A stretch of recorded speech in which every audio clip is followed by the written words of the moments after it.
На предприятиях республики газомоторное топливо используют более 500 единиц транспортной техники. Природный газ – это в первую очередь экологично. Объем выбросов в атмосферу в разы меньше, чем при использовании традиционных видов топлива. А еще экономично. Расходы при использовании метана существенно ниже.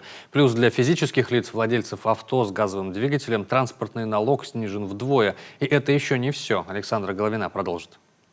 Экономично, экологично, безопасно. Преимущества газомоторного топлива очевидны, причем и для природы, и для самого транспорта. Природный газ в качестве моторного топлива примерно в 1,5 раза увеличивает срок службы двигателя. Однако подавляющее большинство транспортников все еще предпочитают заправляться бензином. В столице Коми давят на газ всего 60 автобусов, 203 по всей республике. А еще 189 грузовых, 62 единицы дорожно-коммунальной техники, полсотни легковушек. Я сегодня проезжу до 11 вечера, ну почти там плюс-минус. Сейчас мы заправили 90 литров, да, будем называть литрами. У меня еще останется где-то литров 10, наверное. Это я целый день буду ездить. Ну, примерно километров, наверное, даже не скажу, 250 может, по 300 проеду. То есть по деньгам на сколько раз экономить? Но по деньгам примерно в 2,5 раза. Многие возразят, мол, переход с бензина на газ – удовольствие не дешевое. Само переоборудование чего только стоит. На самом деле эти затраты быстро окупаются. Как правило, менее чем за год. Конечно, проще купить машину с заводским газовым оборудованием. Сегодня таких много и у отечественных, и у импортных производителей. Начиная от легковых, заканчивая спецтехникой. А у нас люди вообще боятся всего нового чего-то. У нас же в умах консерватизм всегда. Я считаю, что основная проблема в этом недоверие, наверное. То, что что-то новое.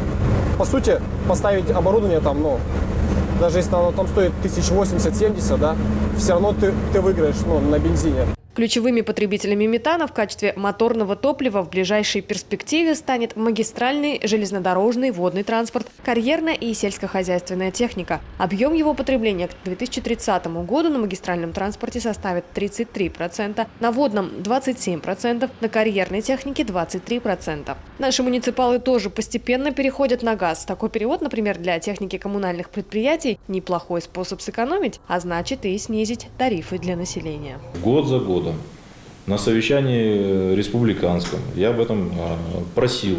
Поручите, пожалуйста, руководителю администрации города Ухта, да, начать реализовывать эту программу. Экономить деньги, в том числе наши с вами. Так?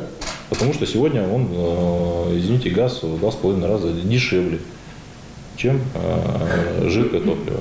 При этом, отмечают специалисты, метан безопасен для автомобильных систем. Используя его в качестве топлива, срок службы двигателя увеличивается в 2 раза. А вредные выбросы в атмосферу становятся существенно ниже. 2 нефтяных региона, Татарстан и Башкирия, давно осознали преимущество газомоторного топлива и сейчас по этому показателю считаются лидерами по стране. Коми пока в начале пути, но и у нас определенно есть прогресс. Так, региональный оператор Севера, организация занимается сбором и утилизацией твердых бытовых отходов, в этом месяце закупил технику на газомоторном топливе. Использовать ее будут в Ухте и Сосногорске. Водители и обслуживающий персонал прошли специальное обучение. Технический апгрейд в скором времени даст результат. Бензин стоит в 2, а то и в 3 раза дороже. Неплохая получается экономия. Средняя стоимость метана по стране сегодня меньше 20 рублей за куб. Кроме того, для физических лиц, владеющих авто на газомоторном топливе, на 50% снижен транспортный налог.